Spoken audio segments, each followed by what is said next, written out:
This is Perspectivas Latinas, a community service of CAN TV. I'm your host, Juan Carlos Hernandez. Since 2006, the Latino Music Festival has defined the stage for Latin American classical music in Chicago. This fall, the festival is again celebrating the music of Hispanic heritage. Much of it is rarely heard outside of the festival. Here to talk about the festival, its history and importance, we have Pepe Vargas, the Executive Director of the International Latino Cultural Center, and Gustavo Leone, the co-artistic director of the Chicago Latino Music Festival. Welcome to both of you. Thank you, Juan Carlos. Yes. Let's start off by talking about the history of the festival and why it was organized, Pepe. I mean, everything that we do is out of the need for us to show the real Latino, not the perception that exists there, because the great masses are working hard, minimum wages, difficult conditions, babysitting, working in restaurants, this watching, and when they progress and they go up, and there's a lot of good shapes, great architects, right, businessmen, and scientists. And also we had great artists, right, filmmakers, people writing theater, dancing, performing, and then the classical music that also is a reflection of the soul and the spirit of our people that is not known here. People are familiar with mariachi, cumbia, salsa, cha-cha, mambo, and samba, and flamenco, tango. All of those things are known, and people like and delight themselves with that music. But there's also classical music, composers that go beyond the music that is popular. And great musicians were everywhere. In Mexico, Puerto Rico, Cuba, España, Chile, everywhere. So also we wanted to show that part as being ours and portray ourselves differently. Give people the opportunity to really see the Latino in the real dimension. And we are a family of many nations. It's not the music of Mexico or Spain, right, it's the music of all our countries, because there are people with talent everywhere in our countries, and also born here. And we wanted to highlight that, and the festival so is the need for us to do that, to use the talent of our artists to really show that we are not what they think we are. Mm-hmm. We are real people. Here is who we are, and we do that with music. Mm-hmm. In addition to that, as I was pursuing a degree in composition at the University of Chicago, I realized that my education has been always European-centric. And due to a dissertation that a colleague of mine wrote, Ricardo Lorenz, another composer from Venezuela, I realized a deficiency. His dissertation was about an analysis of the programs that major orchestras in the world are now doing. And in this analysis, I realized that the programming of music from Hispanic origin was 0.02. It was that bad? That bad. And it was shocking to me. Mm-hmm. That was the moment in which I realized if there is anything I can do to change that, I will. And that was the initial impetus to create this new program, at that time, the Latino Music Festival. And that's when I approached my colleague Pepe Vargas, mm-hmm, and the rest is history. So was this born over dinner, over a coffee? Well, we were colleagues at Columbia College. Okay. Yeah. And I admire very much his work, mm-hmm, because of the very successful Latino Film Festival. Right, it's the oldest in the country, right? Right, and the largest too. And the largest too. And the best. The best too. And it's really hard to make sure that it's the best, but we can't do anything less than that. Right. And so the festival was born out of the need. We need to really take advantage of what we have. And then there is another musician, composer, and academics, Elvio Barilari from Uruguay. Mm-hmm. He's from Argentina, Uruguay, and Colombian. We have a different vision. It's a brotherhood. Yeah. It's bringing together and then brotherhood and sisterhood. How can we together, which is the most difficult thing, work for something that is good for all. It's good for us, it's good for the city. The city gets the impact, this sort of cultural input that was not known, but it exists. And so for us, it's an opportunity to do something, and we enjoy doing that. It's not easy, it's just extremely difficult, little resources, no resources many times, but we have to overcome that because the need is so huge, and the opportunity is limitless to really make a statement about the quality of what our people have and the talent to share that. And how has the city responded? How has the public responded to this festival, Gustavo? Well, attendance is always growing. Our presence in the city with our concerts is now being recognized and valued, because I believe that as the Latino population continues to grow and acquires more political influence, it will have some energy to dedicate to something other than surviving, and that energy will naturally gravitate towards finding an identity, realizing that yes, we are integrated, but we also have a history behind us, a history that encompasses 5 centuries and many locales, and we are not fully aware of that. We look towards the north and forget about the south. I mean, that's what we do. Basically, we take charge of making sure that we get the funds to do this. Gustavo and Elvio get in charge of the essence of the festival, artistically speaking, the substance, the music. And together we work. I mean, we get the support of American Airlines. It helps to bring some of the artists. The Joy Foundation has a really rather sound investment in the festival. He's supporting us with grants, Chicago Community Trust, a lot of other foundations, the MacArthur Foundation, Prince Foundation, little bit of money, very, very little from the city and the state. Government money is tough to come by. But we do get a little bit. A partnership that we have with the pretty much one of the only ones in the country radio stations that broadcast classical music, WFNT. A lot of the concerts are recorded and rebroadcast at a later time, and some are recorded and broadcast live. Wow. So all of this is a matter of putting all of these elements together, and that is part of my job, putting the talent together and working with people like Gustavo and Elvio, and then also working with institutions like the Art Institute, the Roosevelt University, Instituto Cervantes, the Cultural Center, Chicago Public Library, the libraries, Zona Park Districts. It's a lot of different several universities, other organizations, People's School of Folk Music, Benito Juarez. It's a lot of locations that we go, and it's not easy, but we are able to do it, overcome. It's a difficulty. Right. And we address that, jump over it, and the objective is met, to share our music. And people they go attend the festival. Right. And it sounds like, well, from what you're telling me, that it's not only a festival in the downtown area, but it's spread throughout the city in our neighborhoods. Right. Right. Why that work? A lot of music tends to concentrate downtown and in the Loop. Well, because that's where you get the audience, and it is a risk to go to the neighborhoods, a risk that we are willing to take, and that we've taken, because we opened the festival this year with a concert at the Boathouse in Logan Square. Wow. Which was very well attended. And based on that, we plan to expand that approach and reach out.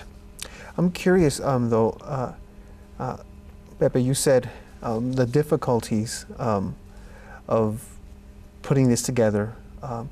What's most satisfying about organizing something like this? I mean, the satisfaction is limitless. It really has no price. It enriches us. Because we are working with something that seems to be impossible. But it's a dream. It's a dream, and also it's out of our mission. We are here to make a difference, and we are making a difference. And in a way, I personally feel blessed with the opportunity. I have an opportunity to make a difference, and that makes my life complete and happy and excited. It really energizes me and forces me to get up earlier and go to bed late. But I put the time, and that's what I've been doing with the Latino Film Festival, and that is why the festival has a right to its 30th anniversary, and that is why it is the best in the country, because we are committed to really do a sound job, something of substance. And we do that, and we speak on behalf of the community, and we cannot, under any circumstances, fail the community. The community has been betrayed many times by many people, politicians, and a lot of demagoguery. But we use the name. And also, we are in a city that embraces us, but still is difficult to break in. And so we are a part of the family, and we really, again, we speak on behalf and dress up like a part of the Latino family. I'm not interested in anything from Mexico or Colombia. I'm interested in everything from everywhere. And that is our mission, and we are the only organization in the country, and I'm extremely proud of that embraces the pan-Latina concept. Our interest is everyone's. Haiti and Paraguay, they're little countries, but they are our countries, part of the family. So, and they are actually the ones that need the most to be really engaged and be part of the family. Allow me to share with you an anecdote that happened this last Sunday regarding what you asked.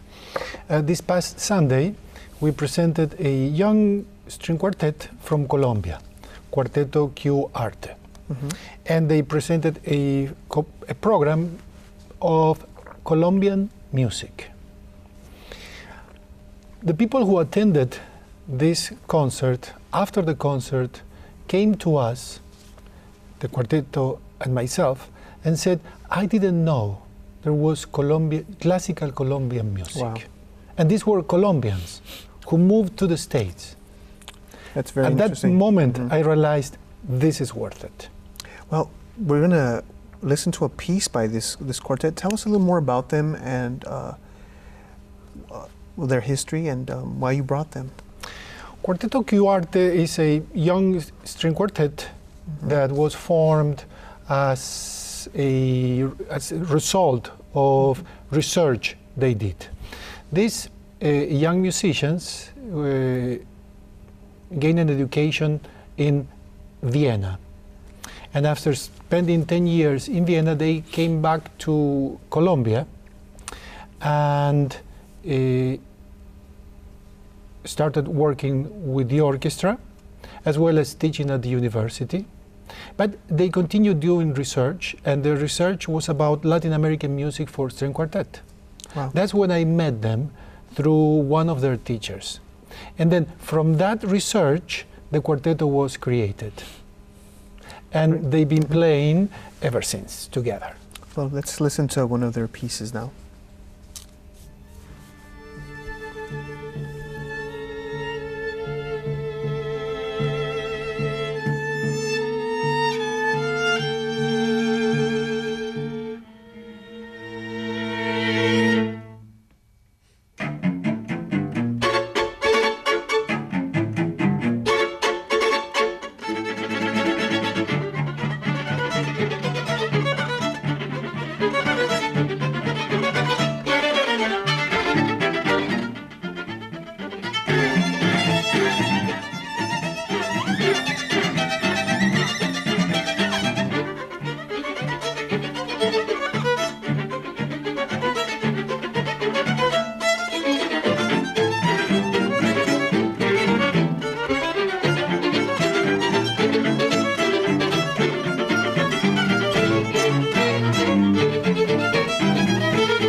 great piece, and thank you for bringing them here. And you said you met this group through one of their instructors, right? Right. And how did that happen, and what made you think, I need to bring them to Chicago? Well, the teacher of one of the musicians, Rica Seco, is a member of the Grand Park Orchestra. Okay. And she mentioned to her that there was a Latin American composer in Chicago. And since Liz Angela Garcia was doing the research, she contacted me. I sent her a score, and that was the beginning of a relationship that was until last Sunday through email and messages and phone messages. Simply through, Yes. You had never met them? Right. Wow. And that happened 4 years ago. 4 years ago? Yes. Wow.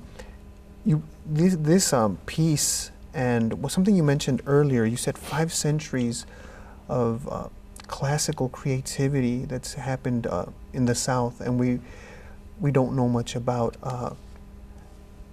And obviously this is becoming one of the avenues to make people more aware. Is the history, who were the earliest composers from Latin America during the colonial period that you hope more people learn about? Right. I mentioned before 500 years of history, thinking of Hispanic music and thinking of music that was written in Spain that is now forgotten, such as the cantigas of the Rey Alfonso, cantigas de Santa Maria, music written in the 13th century. And then when we go into the Americas, essentially music started in the late 1500s. And mostly it happened because of the Jesuit missions. Really? Right. The Jesuits came to South America in the 1600s, early 1600s, and when they did, they changed the approach that the conquistadors followed. And instead of taking over a city and imposing their culture, what they did was a process of inculturation, whereby they blended into the community, the indigenous community, created settlements, acquired their culture, but also taught European culture. Wow. And so we have music early in the 1650 in the missions, and the missions continue to grow, and we know that by the 1700s, every single town in South America had an orchestra and a choir. Wow. Now that tradition stopped when the Jesuits, who've been colonizing South America, were expelled. From the Catholic Church, right? Right. They were expelled in 1776. That's amazing. Unfortunately, it would be great to get into. Thank you for that piece of history, and I would love to get into that a little more. But we need to get to our next piece, and it's a contrast to what we just heard, and also a contrast to this history that you're sharing. This classical, what we're used to calling classical. Now we're going to hear a piece from Fonema Consort. Tell us about them, please. This is a young, very, very young group. It was actually founded last year. Last year, wow. Yes, and we presented a concert, and actually we commissioned 2 pieces last year that Fonema premiered. Now, the name of the ensemble was different last year. This year they changed it to Fonema, and it's a group based on 2 Latin American musicians, Pablo Ching and his sister, the flautist, and they started as students pursuing this idea of forming an ensemble to perform avant-garde music. Great. Well, let's hear that piece now, please. We're just going to hear part of it. It's quite a long piece.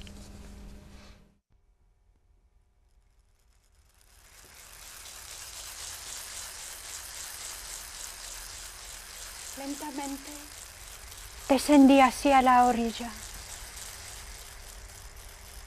A través de la bruma que flotaba tenuemente sobre el mar, observé la ciudad dormida. Las luces urbanas brillaban como un cuadro de puntos imprecisos, reflejando las constelaciones que quebraban el cielo oscuro.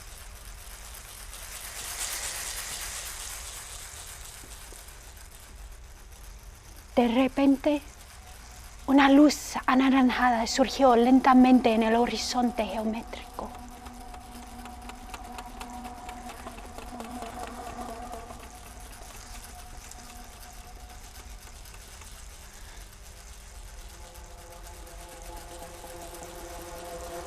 Largas sombras surgieron recostadas suavemente sobre el agua, cuyas ondulaciones fragmentaban las siluetas de los rascacielos, creando figuras complejísimas, frágiles.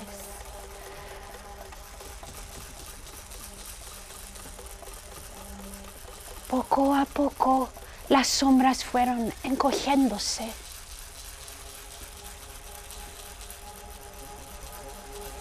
Como absorbidas por el concreto de la ciudad, abandonando el agua que empezaba a asemejarse a un desierto de cristales fracturados.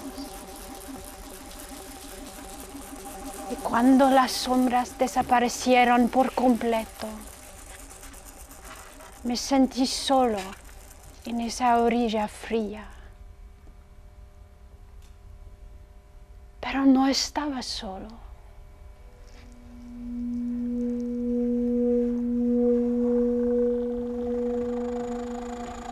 A 20 metros vi a una mujer desnuda. Again, another great example of the talent you are bringing, but quite different from the first piece. Yes, very much indeed. Indeed. To me, it was something like almost a performance of a play combined with music. Right, right. With Elvio Barilari, my colleague and co-director of the festival, we talk about this a lot. This idea of pan-Latin America and also a cosmopolitan, because Latin America is very cosmopolitan. It embraces all cultures, blends them into a unity and creates its own. And in these two clips, actually, we can hear that. While the first clip is more evident, some rhythms from Colombia, this last piece, musically, the style is more European. But it is the reading is in Spanish, Right. and the poetry is by a French author, Rimbaud. Right there we have an example of what I mean. Right. Combining all those sources and turning them into a new thing. It is, I guess, in many ways, an example of what Latin America is. Right. It's this blend of peoples, cultures, races, histories, right, coming together and just pronouncing themselves. Right. What is your vision for the future of this festival? I'm wondering, because we got into some of the history and now we saw this piece. What would you like to happen? Pepe or Gustavo, or both of you, actually? I mean, we have to be open to reinvent things. Things are there, so we have to put it together.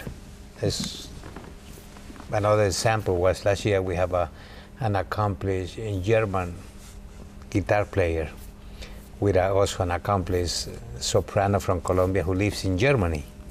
Together they put this fantastic program that people wanted us to bring them back. We might do that. And the program was of Spanish traditional music. Yeah, by Federico Garcia Lorca. So we are open to any sort of manifestation, because if we were not open, we say, no, you are German. Forget it. Right. We embrace Latino. No, we are open. Because music, poetry, arts, those are universal languages. And so why will we limit ourselves, not open the door, come and share your talent? And they are just too happy, excited. We gave them the opportunity. So we will be evolving according to the times. There will be music is created every day. And so we embrace that, we study, look and see what we can do. I mean, the festival was 4 concerts, 11 concerts, it jumped to 14, 21. Yes. Last year we had 27 concerts. 27. This year is 22 concerts. Before the music festival we have a concert of a Colombian group playing music of the cathedrals of Latin America. Wow. And so we've been doing this. Why? Because it's available there. Why? Also because people do not know that we can do that. Mm-hmm. So we share that. And in the sharing process, discrimination sort of dilutes. Definitely. Is less because there is more acceptance. More acceptance because they know who we are, what we do. But that is our job, sharing the talent of our artists. Right. It's this, I guess, people come to an understanding of the humanity of all peoples through the arts. And the abundance is there, so right. It's hard to choose. One final thought. We're, in a few seconds, we're almost done with the program. Gustavo? Sure. Next year is 2014. Our idea is to present music from the Americas, including a concert to celebrate the 200th anniversary of the restoration of the Jesuits by presenting a program of music from the Jesuit missions. Wow. 2015 is our 10th anniversary and our decade. Our intention is to expand on what we are doing, plus commission a new work by a major name in this field. Thank you so much. It sounds like exciting work, and we should all attend one of these concerts. Thank you. Thank you for inviting us. Perspectivas Latinas is a community service of CAN TV. If your nonprofit organization would like to use CAN TV, call 312-738-1400 and ask for nonprofit services. Tune in to Perspectivas Latinas for local issues and concerns every Thursday at 8:30 p.m. on CAN TV 21. I'm Juan Carlos Hernandez. Thank you for joining us.